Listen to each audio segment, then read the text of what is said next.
97% of their stops on black and brown people, and a quarter of them are unconstitutional. New York police officers have killed at least 7 people this year, including and that you fearmonger about the subways. You've consistently done that. You continue to say in this that New York is the safest big city, while simultaneously you are the one sensationalizing the crime. Progressive commentator and lawyer Olayemi Olurin went on The Breakfast Club with New York City's Mayor Eric Adams and proceeded to tear him a new one over policing and crime, the way that he fearmongers about those unnecessarily, and the damage his decisions and policies have done since becoming the mayor in 2022, where it seems that he thought he could my brothers and sisters his way out of it in this interview, but Olayemi kept his feet to the fire with the facts of the matter. And there's a couple clips that I wanted to go over. Let's start with him getting called out and exposed for bringing back police units that were known for racial discrimination. Oral monitor, who is tasked with ensuring that NYPD is following the law, conducted an analysis. Conducted an analysis that happened 8 years ago, but they're still here monitoring what you're doing. And they said that you have brought back stop and frisk policies that are worse than they saw even during the Bloomberg era. But more importantly, they analyzed the neighborhood safe. I could show you the report is available, and I know it's been available to you because your spokesperson has commented on it. They did an analysis of over 10 precincts. You can't keep putting 10 different precincts. That is factual. There's a federal monitor reporting to Judge T. Swain on it and presenting the information. They said that, yes, listen, let me finish so you can peel it back.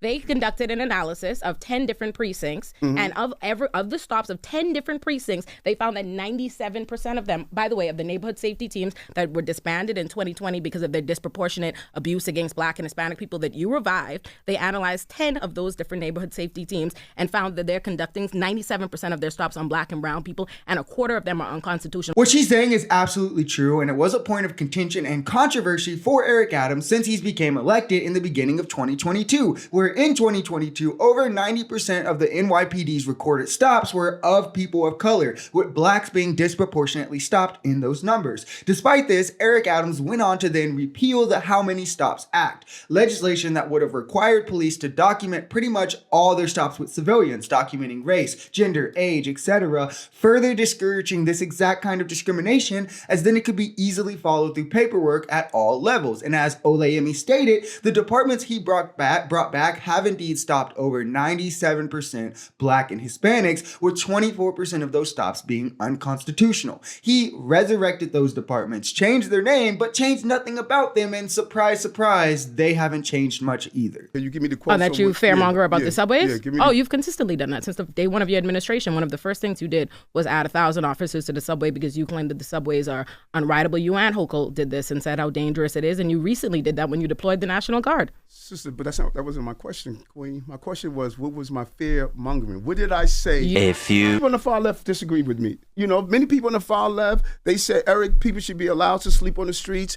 No matter what, they should be allowed to sit on your stoop and inject themselves with drugs. They should be allowed to go in stores and steal whatever they want. They shouldn't have to pay on the subway system. They should be allowed to carry a gun and be able to come out the next day. Like, people disagree with me all the time. Earlier you asked me to point out the rhetoric. Earlier you asked me to point out specifically what you say to fearmonger about crime, so I just would like to say Exhibit A, like what you literally just did. You continue to say in this that New York is the safest big city, while simultaneously you are the one sensationalizing the crime. I point out which is the facts? Is it safe or is it not? And this is a product of politicking at its finest and it finally catching up with you. He claims NYC is safe when it's election time, when he needs to gain support and votes, but then flips and sensationalizes it and the crime when he's trying to get pro-cop bills passed, which as a former cop shouldn't be surprising to anyone. Even though New York has the 4th lowest rate of gun death, 6 times less than the highest state of Mississippi, and they are 15th in violent crimes at only 429 per 100,000 citizens,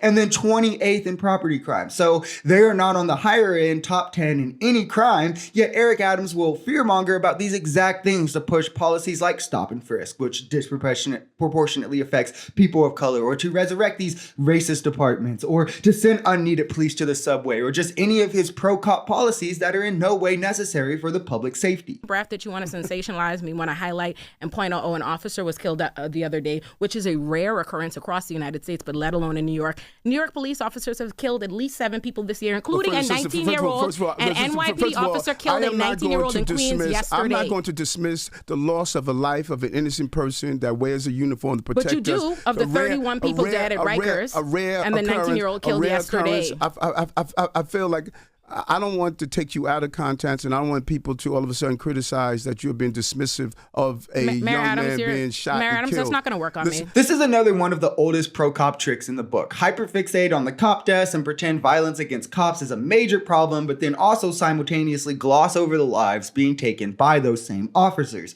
Despite in 2022, only just over 200 officers died, only 2 in New York, while the NYPD killed 13 themselves and over 1,100 civilians died by cop. It seems to me one is clearly a more prominent issue, yet pro-cop proponents like Adams only talk about the cop deaths. You don't see him going on about, as she said, the Rikers deaths, or as she said, the civilians killed by the NYPD. This is how you call someone out and you expose them and their biases in the proper way. You stick to the facts, you don't let them squirm, and you hold their feet to the fire. And if you have a moment, go check out the tirade that the NYPD went on Twitter or X in response to this absolutely brutal interview. If you enjoyed this video, we're Social Society. We're a commentary channel influenced by politics, society, and the economy. We are pretty left-leaning on this channel, but we're open to our right-wingers as well. The biggest thing here is having conversations that get everyone to the bottom of the truth. If that sounds like something that could interest you, consider smashing that subscribe button, leaving us a like, or even commenting on this video, because the only way we become a society